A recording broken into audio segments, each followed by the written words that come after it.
ajma'in wa man saru ala nahjihi ila yaumil din, amma ba'd. Kaum muslimin, para jamaah sekalian rahimakumullah, semoga Allah Subhanahu wa taala senantiasa membimbing kita dalam kebaikan, melindungi kita dari keburukan-keburukan.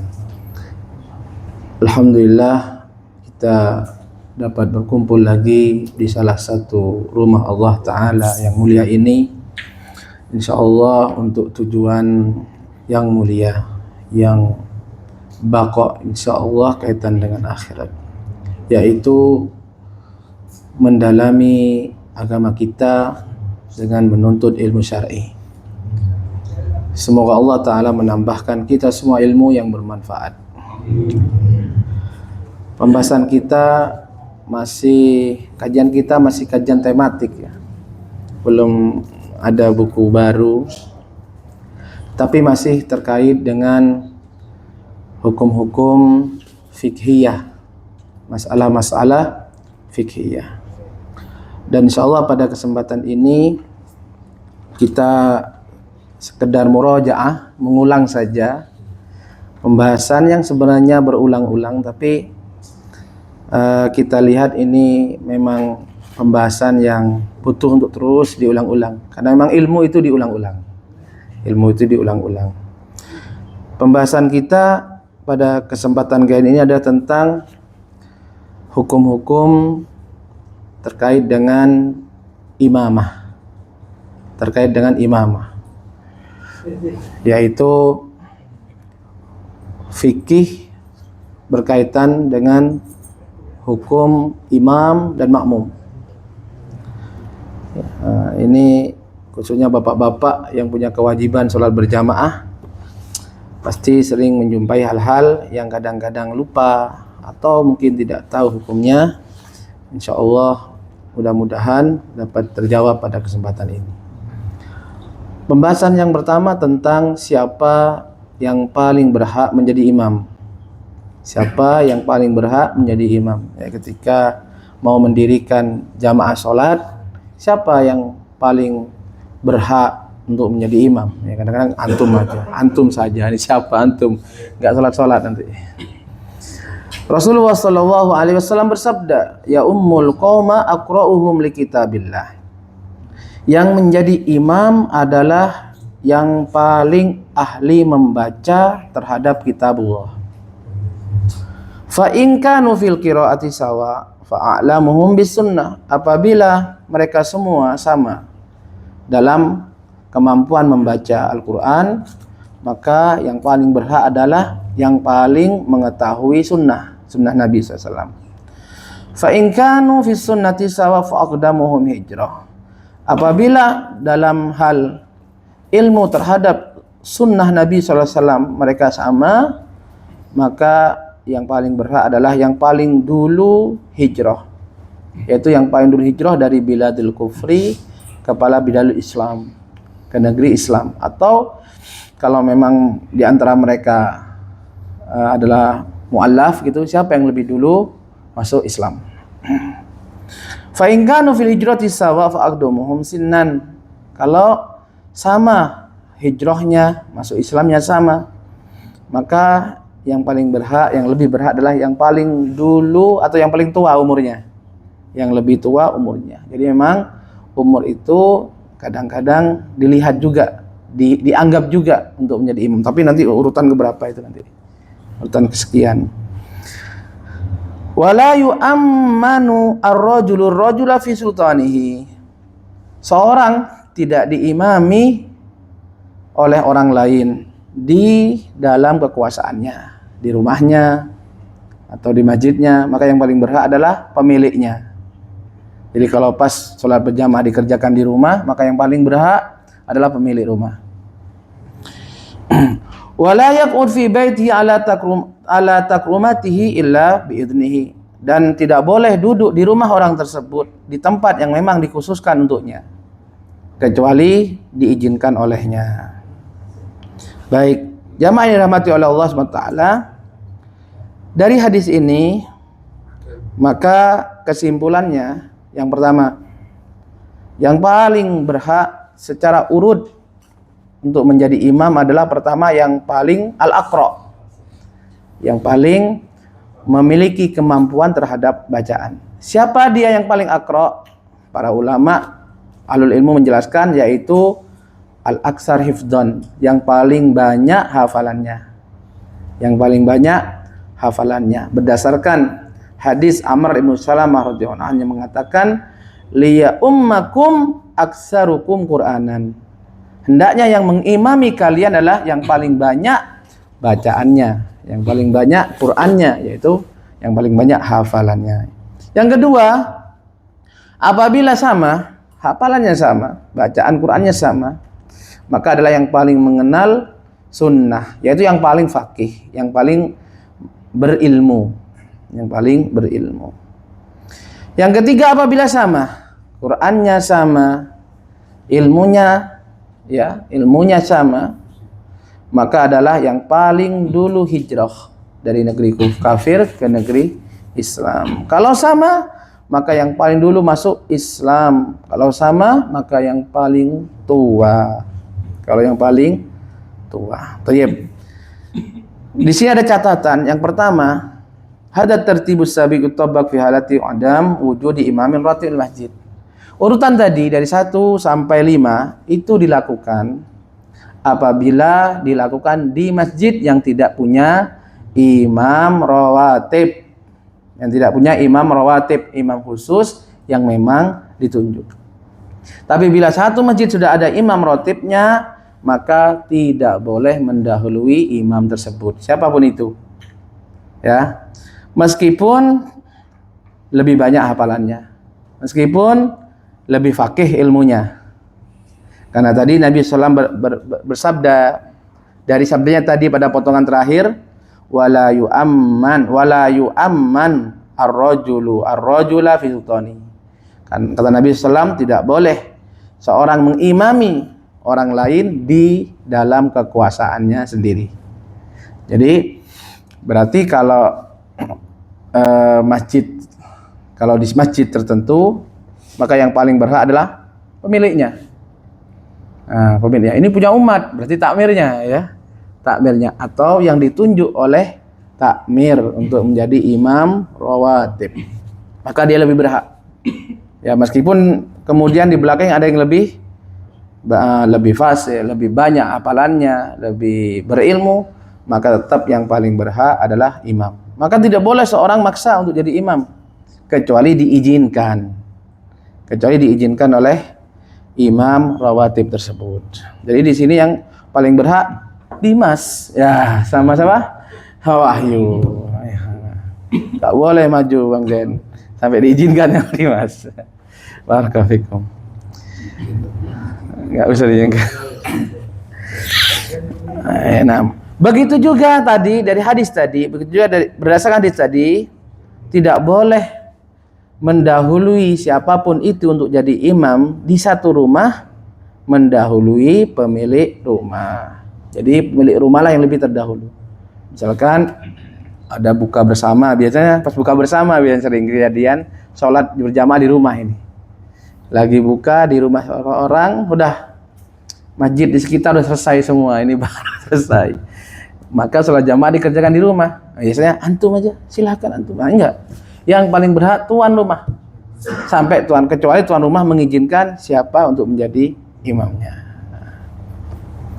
Yang ketiga, yushtaratu fi taqdimil aqra an yakuna dhabitan li shalah. Yang kedua, tadi dijelaskan yang paling berhak jadi imam adalah yang paling banyak hafalannya, tapi tidak serta-merta karena hafalannya paling banyak kemudian berhak, tidak. Tapi juga harus ada syarat yang lain. Apa?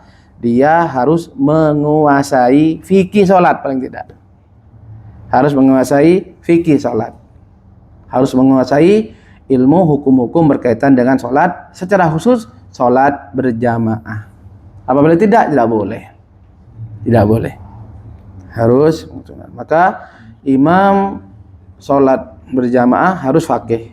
Apalagi imam rawatib. Ya, imam rawatib harus benar-benar faqih di sini, karena kadang-kadang ada insiden-insiden yang membuat makmum bingung kadang-kadang ya, kayak kesalahan apakah ini harus sujud sahwi atau tidak, kapan kesalahan harus sujud sahwi terus sahwinya sebelum salam atau setelah salam. Nah, maka seorang imam wajib menguasainya. Idza stawa fil umur as-sabiqa kulluha fa innahu yuqra'u bainahuma dan seterusnya. Kemudian yang kedua, pembahasan atau subtema yang kedua tentang beberapa orang yang dibolehkan untuk menjadi imam. Yang pertama, bahwasannya imamnya anak yang belum balik itu sah. Imam anak yang belum balik itu sah. Artinya untuk jadi imam itu tidak harus balik. Untuk jadi imam tidak harus balik. Kapan anak ini sudah tamyiz, ya, sudah berumur tamyiz dan dia memang berhak, ya, yaitu bisa baca Quran, apalagi bagus bacaannya. Terus yang kedua, faqih terhadap sholat, secara khusus sholat berjamaah, maka sah seandainya dia tetap jadi imam. Dalilnya yaitu hadis tentang sahabat Amr ibnu Salamah yang sholat menjadi imam untuk kaumnya. Sholat menjadi imam untuk kaumnya. Ketika itu disebutkan beliau masih berusia 9 tahun. Masih berusia 9 tahun dan itu belum balik. Dalam riwayat yang lain disebutkan ada yang mengatakan baru 6 tahun, ada yang mengatakan baru 7 tahun ketika itu. Menunjukkan bahwasanya seorang untuk jadi imam tidak disyaratkan harus balik. Kemudian juga tasihu imamatul musafiril muqim wal muqim lil musafir. Dibolehkan dan sah salat di mana imamnya musafir, makmumnya muqim. Atau sebaliknya. Ya, salatnya seorang musafir terhadap imam muqim. Boleh. Sah salatnya. Bermakmumnya muqim kepada musafir atau sebaliknya bermakmumnya musafir kepada muqim. Berikut perinciannya. Berdasarkan hadis sahih bahwa Nabi sallallahu alaihi wasallam pernah aqama bi Makkah zaman al-Fathi samanai asrata lailah. Pernah Nabi sallallahu alaihi wasallam itu singgah di Makkah ketika Fathul Makkah selama 18 hari. Rasulullah sallallahu alaihi wasallam tinggalnya di mana? Madinah. Beliau ke Makkah untuk satu urusan, Fathul Makkah. Di sana selama di Makkah beliau selama 18 hari. Dijelaskan di sini. Yusalli bin nas rakaataini al-maghrib. Selama di Makkah 18 hari itu beliau mengerjakan sholat 2 rakaat kecuali maghrib. Ya, subuh 2 rakaat, zuhur 2 rakaat, asar 2 rakaat, isya 2 rakaat kecuali maghrib 3 rakaat. Beliau qashar semuanya. Dan beliau sholat bersama manusia, artinya orang-orang. Beliau sholat menjadi imam. Sementara makmum tidak semuanya musafir, tapi juga ada penduduk Makkah. Makanya waktu itu Nabi SAW berkata kepada makmumnya, ya ahla Makkah, qumu fasallu raka'ataini ukhrayataini. Jadi setelah Nabi SAW 2 rakaat, beliau salam. Setelah itu beliau katakan kepada makmumnya, wahai penduduk Mekah, bangkitlah, kemudian tambahkan 2 rakaat lagi. Tambahkan 2 rakaat lagi, menunjukkan bahwasanya Rasulullah sebagai imam beliau musafir, sementara sebagian makmumnya ada yang mukim. Nah, ini yang boleh. Dan menunjukkan juga bahwasanya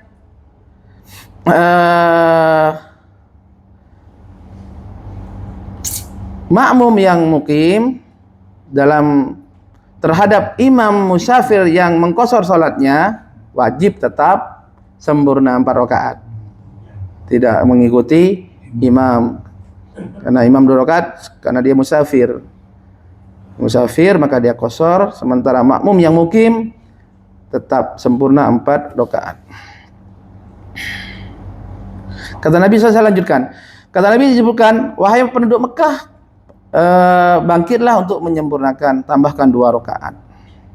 Maksudnya jangan salam kalian seperti kami, tetapi bangkit dan sempurnakan sholat kalian.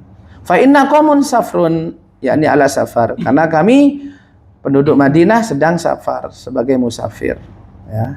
Ini hadis menunjukkan bahwasanya boleh bagi seorang mukim bermakmum kepada musafir. Baik. Hadis yang lain dari Musa bin Salamah, kunna ma Ibnu Abbas di Makkah.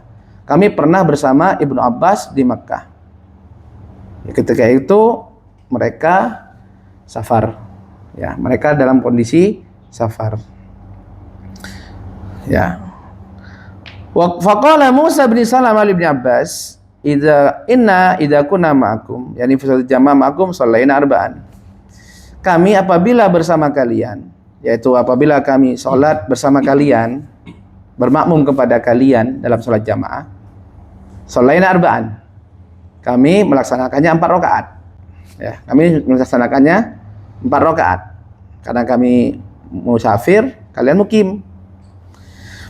Wa idza raja'na ila rihalina sholaina raka'ataini. Tapi apabila kami kembali ke rumah-rumah kami, yaitu kami mengerjakan sholat ini di rumah kami, apakah kami mengerjakannya 2 rakaat? Bolehkah kami mengerjakan 2 rakaat? Jadi ini yang bercerita dia sedang safar. Nah, bertanya kepada Ibnu Abbas yang di sana beliau mukim. Nah, ya jelas bertanya kepada Abbas, kami ini sebagaimana kita lakukan ini kalau sholat bersama kalian, ya kan? Kami sempurnakan. Nah, kadang kami bermakmum kepada mukim. Nah, bagaimana kalau kami sholatnya di rumah? Sementara kami kan safar, musafir. Apakah 2 rakaat? Kata Ibnu Abbas, tilka sunnatu Abil Qasim. Itu ya betul, itulah sunnahnya Abul Qasim sallallahu alaihi wasallam. Tentu hadis ini menunjukkan bahwasanya seorang musafir boleh bermakmum kepada mukim. Caranya dia sempurnakan sholatnya bersama imamnya 4 rakaat. Nah, 4 rakaat. Jadi pada potongan yang pertama dijelaskan bahwasanya beliau meskipun musafir, ketika imamnya mukim harus ikut sempurna. Baru ketika dia sholat sendirian atau sholat bersama sesama musafir, dikosor sholatnya menjadi 2 rakaat. Saya ulangi. Seorang musafir yang bermakmum kepada mukim wajib sempurna 4 rakaat. Meskipun dia musafir. Kalau dia bermakmum kepada mukim. Nah, kapan dia boleh safar? Ketika sholat sendirian atau imam atau bermakmum kepada sesama musafir yang kosor. Waalaikumsalam. Pembahasan yang ketiga. Wa tasihu imamatul muftarid lil mutanaffil wal mutanaffil lil muftarid. Di antara yang dibolehkan dan sah salatnya yaitu bermakmumnya orang yang salat sunnah kepada imam yang salat fardu, atau sebaliknya makmum yang sholat sunnah, ya imamnya sholat fardu. Ya, saya ulangi, boleh dan sah sholatnya seorang makmum yang sholat sunnah, imamnya sholat fardu, atau sebaliknya makmumnya sholat fardu, imamnya sholat sunnah. Itu boleh dan sah. Saya jelaskan berikut dalilnya. Wa dzalika lima sabata anna Muadz bin Jabal radhiyallahu anhu kana yusalli ma'an Nabi al-Isya al-akhirah, tsumma yarji'u ila qaumi fa yusalli bihim tilka shalah. Sama. Dalilnya seperti tadi Muadz, ya. Maaf, ini dalil yang lain. Dalil tentang sahabat Muadz. Di mana Muadz ini dia memiliki kaum yang baru masuk Islam, dan sahabat Muadz adalah pendahulu di antara mereka yang masuk Islam. Ya, dulu masuk Islam. Tidak ada yang lebih tahu tentang Islam dalam kaumnya melebihi sahabat Muadz. Muadz radhiyallahu anhu cinta, senang sholat di belakang Nabi SAW. Maka beliau pun ikut sholat bersama Nabi SAW pada awal waktu. Setelah itu pulang beliau sholat bersama kaumnya dan menjadi imam untuk kaumnya. Ini berikut saya lanjutkan. Jadi Mu'adz radhiyallahu an biasanya dahulu mengerjakan sholat bersama Nabi SAW, sholat Isya. Lalu kemudian beliau kembali ke kaumnya, lalu sholat beliau menjadi imam untuk mereka sholat yang sama untuk sholat Isya tersebut. Dalam riwayat yang lain bahwasanya Nabi SAW bersabda kepada mereka, hiya lahu tatawwu' wa lakum maktubatun al-isya'u. Salat yang dilakukan Mu'adz tersebut ya, bagi Mu'adz sendiri adalah salat tatawwu', salat sunnah. Tetapi bagi kalian, bagi makmum adalah salat wajib atau salat isya. Ini menunjukkan apa? Mu'adz sebagai imam salat sunnah. Sementara makmumnya, kaumnya menjadi makmum, bagi dia sholat tersebut adalah sholat wajib.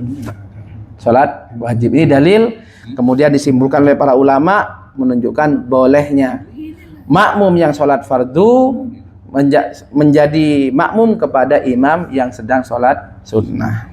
4 rakaat sholat sunnahnya Ustaz. Iya. Bagi Mu'adz sholat sebentar 4 rakaat sama. Memang bukan sholat sunnah qobliyah atau ba'diyah, bukan. Memang ini model seperti ini namanya sholat, atau istilahnya sholat apa? Sholat sodakoh namanya. Namanya sholat sodakoh. Kenapa sholat sodakoh? Nah, karena dia membantu saudaranya untuk mendirikan jamaah. Untuk mendirikan jamaah, dan pahala sholat berjamaah lebih besar daripada sholat sendirian.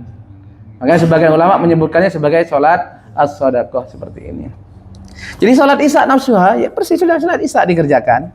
Hanya saja bagi orang yang salat yang kedua kalinya itu tatawwu sunnah. Karena dia sudah mengerjakan tadi yang fardu, sudah gugur, sudah selesai kewajiban. Maka salat tersebut adalah salat sunnah bagi dia, tapi bagi kaumnya yang baru salat pertama kali untuk Isya tersebut adalah fardu. Maka dari sini boleh. Jadi misalkan kita datang di masjid umum, misalkan masjid terminal atau masjid bandara gitu kan, kita mau sholat, kita dapat orang sholat sendirian, kita mau bermakmum kepada dia, nggak perlu kita nanya, mas sholat wajib atau sholat sunnah, nggak perlu, langsung saja. Nggak dijawab nanti percuma. Langsung aja ya, langsung. Nggak usah pikirkan dia sholat wajib atau sholat sunnah, boleh. Meskipun kita sholat fardu, ternyata sholat sunnah, boleh? Boleh, nggak masalah. Dalam riwayat lain bahwasanya Nabi SAW bersabda, maaf. Wa dzalika li'anna Mu'adzan kana yanwi bil ula al fardha wa bi tsaniyati tawwu. Amma binisbati lahum fa kana di salahi al fardha. Wa hadzal hadits yadullu ala anna yujli imam an yusalli nafilah. Hadis ini menunjukkan bahwasanya boleh bagi imam mengerjakan salatnya salat sunnah, wal makmum yusalli wara'ahu bi niyatil fardhah, dan makmum salat di belakangnya dengan salat fardu. Adapun sebaliknya, salatnya orang yang mengerjakan salat sunnah di belakang orang yang mengerjakan salat fardu. Imamnya fardu, makmumnya sunnah. Ada dalilnya, ada. Falima sabata an-nabiy sallallahu alaihi sebagaimana hadis yang sahih bahwa Nabi sallallahu alaihi wasallam lamma shalla idza rajulani lam yusalliya fi natil masjid. Beliau mengerjakan salat. Setelah salat ternyata ada 2 orang berada di pojok masjid. Fada'a bihima, maka Nabi meminta agar orang itu dipanggil. Faji'a bihima, lalu 2 orang itu pun datang. Tar'adu faraisuhuma, dalam kondisi takut dia tahu kalau salah palingnya. Karena nggak ikut sholat berjamaah tadi. Ya, yang lain sholat berjamaah, dia nggak ikut sholat berjamaah, ada di pojok masjid. Panggil oleh Nabi SAW, dia datang dalam keadaan takut. Nabi bertanya, faqala ma mana'akum an tusalli ma'ana. Nabi bertanya, apa yang menghalangimu untuk sholat bersama kami tadi. Artinya kenapa kamu nggak ikut sholat tadi? Subhanallah, ini bijaknya Rasul SAW. Kalau langsung memarahi, tapi ditanyain alasannya. Tanya dulu alasannya, kenapa kamu tidak sholat bersama kami tadi? Qala qad shallaina fi rihalina. Kata Nabi SAW, kami telah mengerjakan sholat tersebut di rumah kami.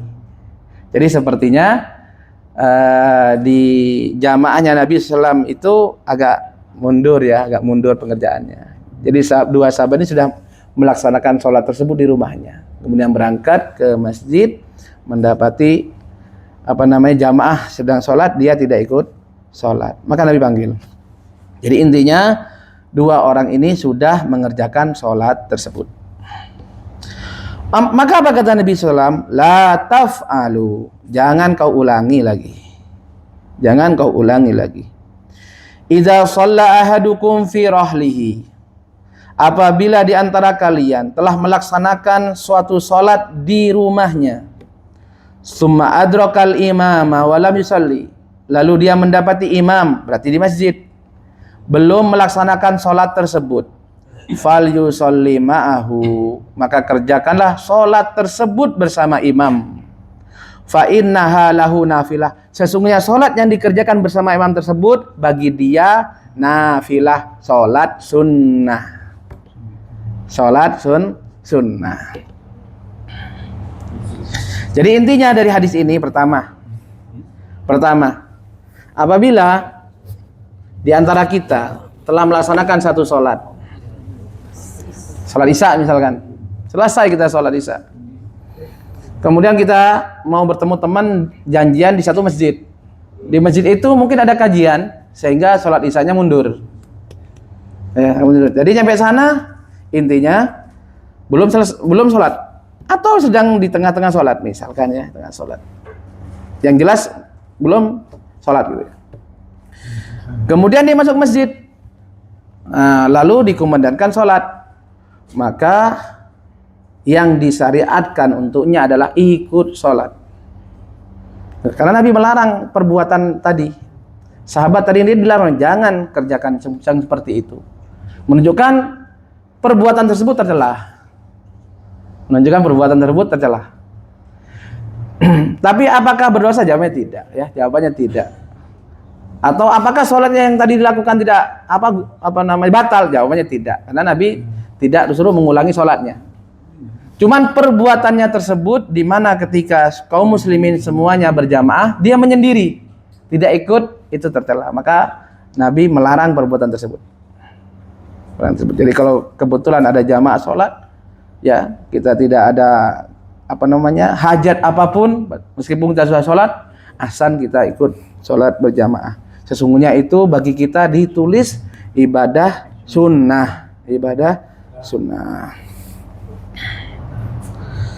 Wa amma sholatul mutanafil bitunafil. Kemudian yang ketiga, orang sholat sunnah bermakmum kepada imam yang sholat sunnah. Sebenarnya ini dalilnya adalah terkait dengan bagaimana Ibnu Abbas pernah sholat malam bermakmum kepada Nabi SAW. Dan banyak hadis lagi tentang bagaimana sholat berjamaah dalam sholat malam.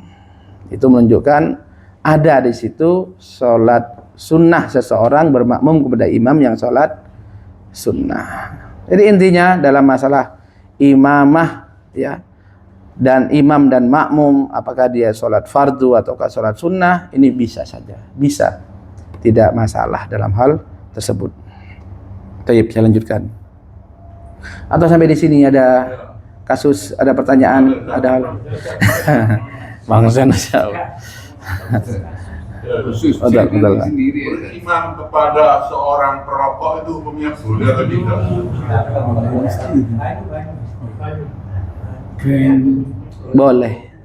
Boleh asal mukmin nggak dia? Dia jadi imam kok. Baik, dia mukmin selama dia mukmin bertakwa. Waktu awak ini jadi imam. Dia ini perokok. Ya, baik. khusus C nanti sendiri saja. Yang lain nyawa. Baik. Saya jawab, enggak apa, saya jawab. Nah, baik. Boleh menjadi imam siapapun yang sah sholatnya. Siapapun yang sholat sendiriannya sah, maka sah dia untuk menjadi imam. Mungkin yang dibahas adalah siapa yang didahulukan. Berkaitan siapa yang didahulukan. Kita kan sudah bahas tadi. Dari 1, 2, 3, 4, 5 ada urutannya itu. Tapi kalau sah sama tidaknya, kuncinya tadi siapa yang sholat sendiriannya sah, maka sah dia untuk menjadi imam. Tapi untuk afdol sama enggak afdolnya tadi sudah ada urutannya. Gitu aja. Jadi kalau ditemukan soleh sama tidak soleh, yang soleh lebih afdol. Baik sama yang enggak baik, yang baik lebih afdol. Fasik sama taat, yang taat lebih afdal, itu aja. Tapi sah semuanya. Barakallahu fikum. Yang lain, silakan. Pak Sufyan di sini. Tapi ini dulu Pak. Dia ini sholat sunnah kan? Ba'diyah. Terus kemudian di belakangnya ada orang berniat jadi makmum. Ya. Dia ini harus memutuskan sempurna 2 rakaat atau mengerjakan sholat fardu yang semula ia kerjakan sebagaimana sholat. Baik. Pertama, ini sebenarnya ada 2 kasus di sini. Kasus pertama, bolehkah seorang yang sedang sholat sendiri merubah niat? Jawabannya boleh. Dia kan pertama sendirian sholat sendirian. Nah, kemudian ada yang berniat untuk menjadi makmum. Jadi sehingga dia harus merubah niat dari sholat sendirian menjadi imam. Jawabannya boleh kata para ulama ketika kasusnya seperti ini. Untuk kasus ini boleh. Yang kedua sekarang, apakah dia harus merubah dari sholat sunnah ke sholat fardu? Tidak usah ngapain. Seperti tadi kita bahas, bolehnya makmum yang sholat fardu bermakmum kepada imam yang sholat sunnah. Sudah, dia tetap dengan sholatnya. 2 rakaat. Enggak harus ngapain? Enggak. Baik, saya ulangi. Ini kasusnya sholat isya. Saya jelaskan. Langsung ke teknis saja, teknis ini. Ini urusan teknisi ini. Saya selesai sholat isya. Saya selesai sholat isya. Allahu Akbar. Selesai. Terus saya sholat sunnah. Berarti saya niatnya 2 rakaat. Sholat sendirian, sholat sunnah. Allahu Akbar. Di tengah-tengah sholat, kemudian ada yang berniat makmum kepada saya. Pertama tentang merubah niat dari sendirian kepada imam, boleh. Langsung saya rubah niat saya menjadi imam karena ada makmum di belakang saya. Adapun kemudian apa yang saya lakukan? Saya sholat sunnah 2 rakaat. Selesai 2 rakaat, saya salam. Assalamualaikum warahmatullahi wabarakatuh. Ya, jawabannya tidak menambah. Saya tetap sholat 2 rakaat karena saya tetap sholat sunnah 2 rakaat ba'diyah. Sementara orang yang di belakang saya seperti yang dia niatkan. Karena dia niat sholat isya 4 rakaat, maka sudah. Nanti setelah saya salam, dia menambahkan kekurangannya. Allah ta'ala bisawab. Oke, begitu ya. Mas Sofyan, betul. Kita musafir.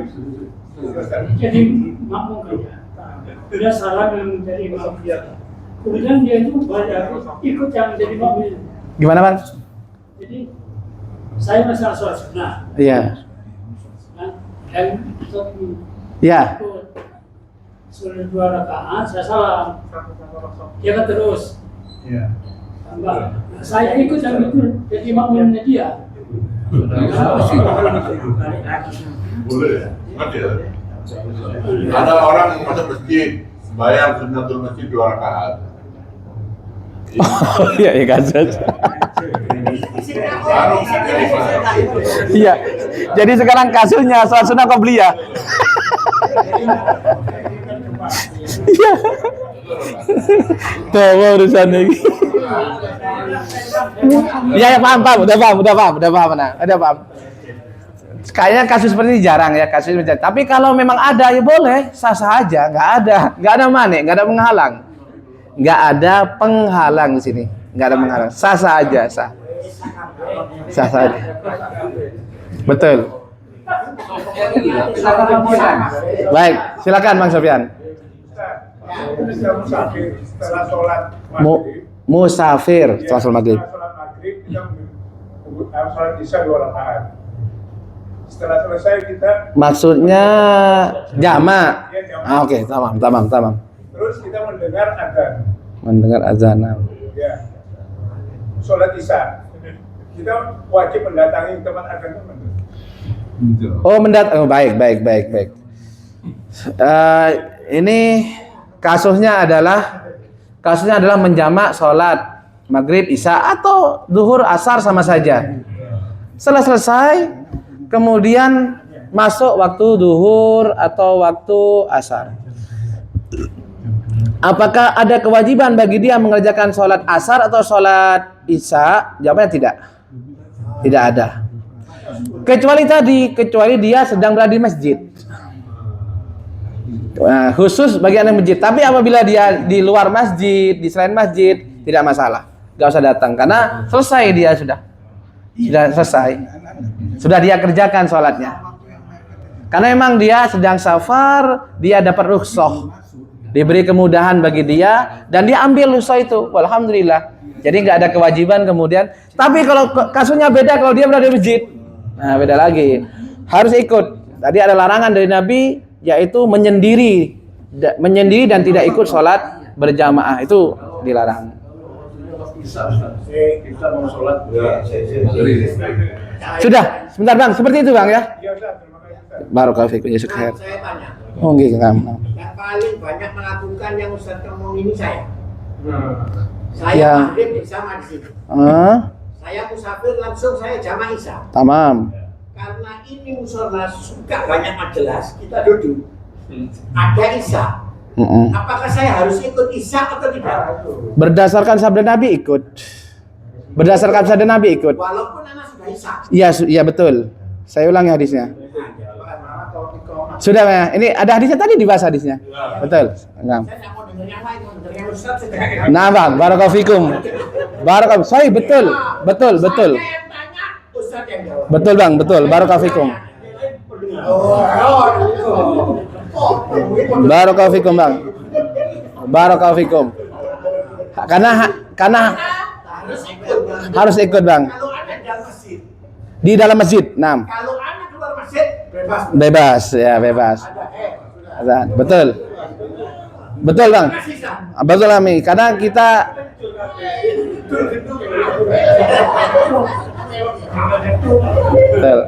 Betul. Karena hanya kepada Nabi kita as-samu wa ta'ah, kita mendengar dan taat.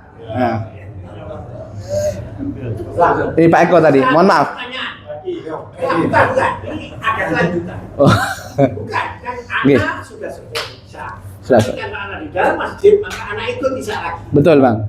Berarti ikut sholat apa ini namanya? Ya tadi sodako itu tadi. Iya, betul. Salat sunnah Bang. Naam. Betul, takkid. Zen. Paham. Zen, bagus itu. Pak Eko tadi. Betul, Pak Eko.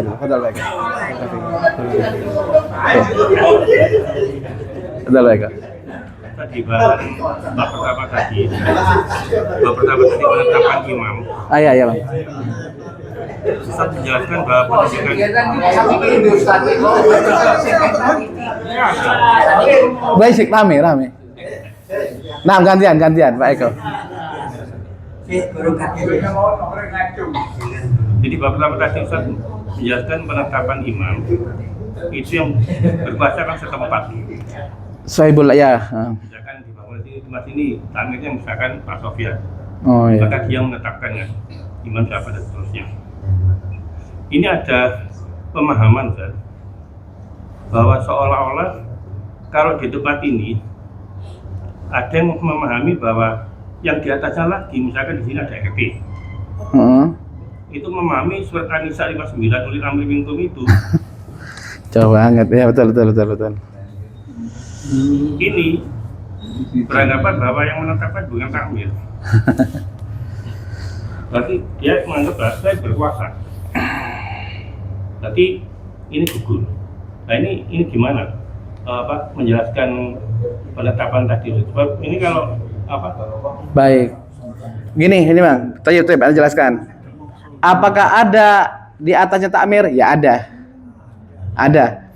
Apakah dia berkuasa untuk menentukan imam? Tidak. Kecuali dia batalkan takmirnya dulu.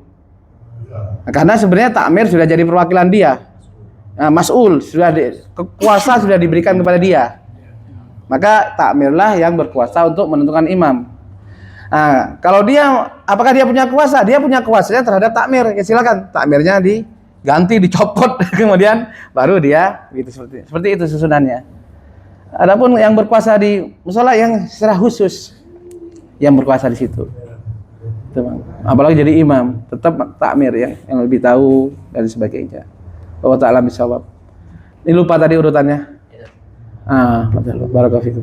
Gini Ustaz, saya umpamanya saya berusia musafir ya. Musafir. Nah. Dua. Sudah izin. Menjelang Isya. Saya kan belum sholat maghrib ini ya. 6. Menjelang Isya, saya begitu mau sholat berjamaah sama teman tadi itu. Iya. Ini komat Isya. Isya, betul. Apa kita sholat sendiri berdua? Apa ikut? Sedangkan kita belum sholat maghrib. Betul. Apa ikut Isya? Betul. Baik, pertanyaannya ini tentang musafir. Musafir yang mau menjamak sholat. Kebetulan maghrib sama isya. Ketika masuk maghrib mau memulai sholat, didapati jamaah sudah sholat isya. Baik. Pertanyaannya, apakah gabung sama jamaah atau membuat sholat sendiri, mengerjakan sholat maghrib? Nah, pertama yang harus kita ketahui, dalam satu masjid tidak boleh ada dua jamaah berbarengan. Tidak boleh.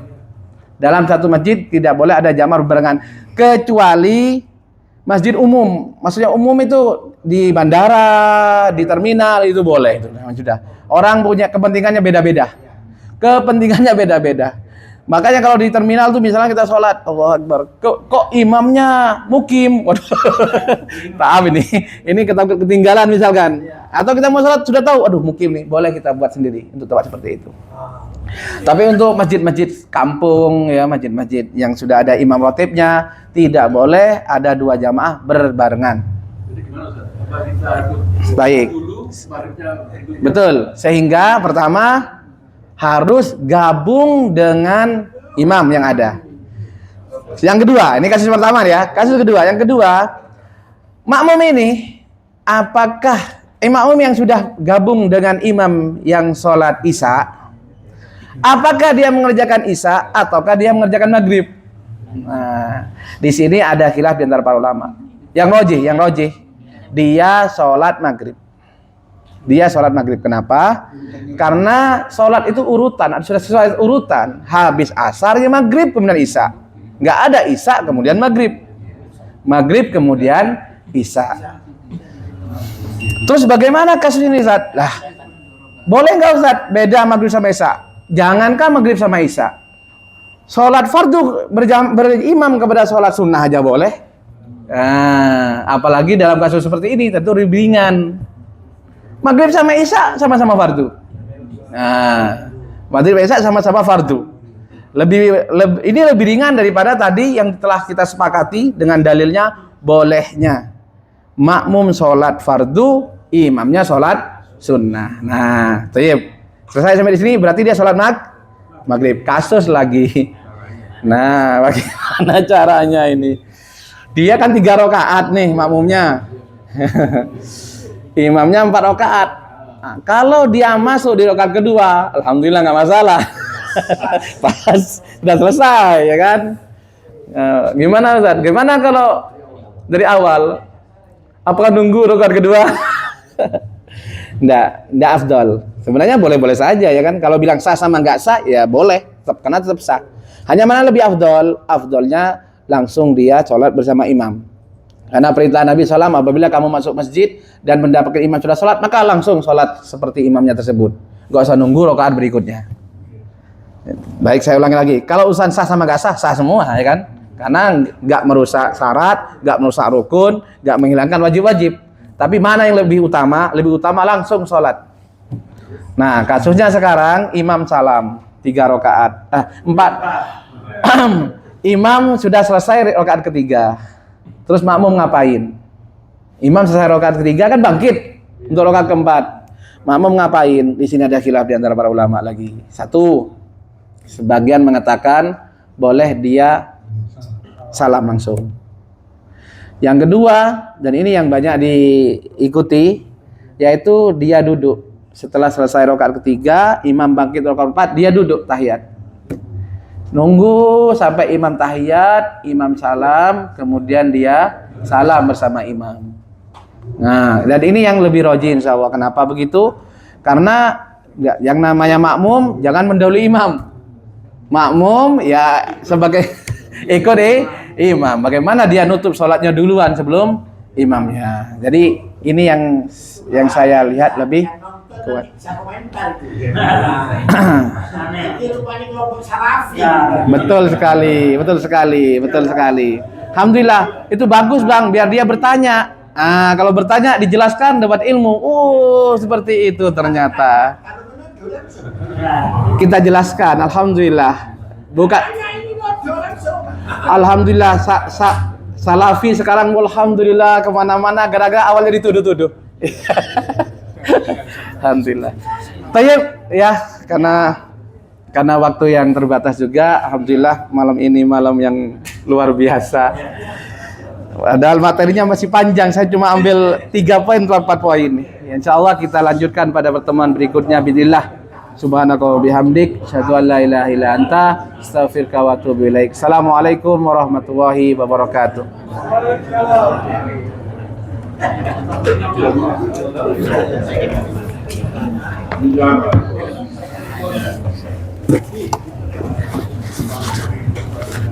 Allahu Akbar, Allahu Akbar.